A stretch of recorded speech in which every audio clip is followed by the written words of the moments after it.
Mês que vem trazer Maria Azul fazer aula junto com ele. Aí fica namorando a piscina.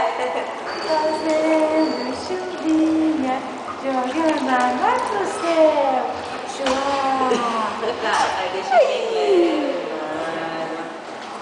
Que frio, filho. Você não tá com frio, não? já tá com aquecida.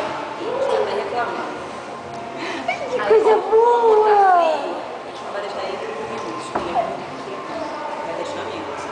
Mas quando tiver calor, ele para de até 15 minutos. A aula em si é 45. Mas como é bebê, a gente coloca 30. Mas quando tá muito frio e ele é bem menorzinho, a gente bota menos ainda.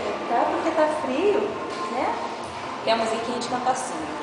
Bota elezinho no ombro, segura as perninhas, ele vai beber água, vai canta.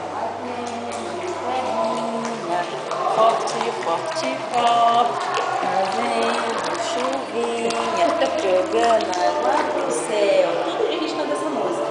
Daqui, é para ele associar o movimento. Ih, tá dentro d'água, pode deixar só o pescoço de fora. Associar o movimento com a música. Porque aí daqui a um tempo a gente vai cantar a música e ele vai fazer sozinho. Entendeu? Então, tira foto. Tira foto. Tô filmando. Não, mas eu quero foto. Vamos aqui com a mamãe.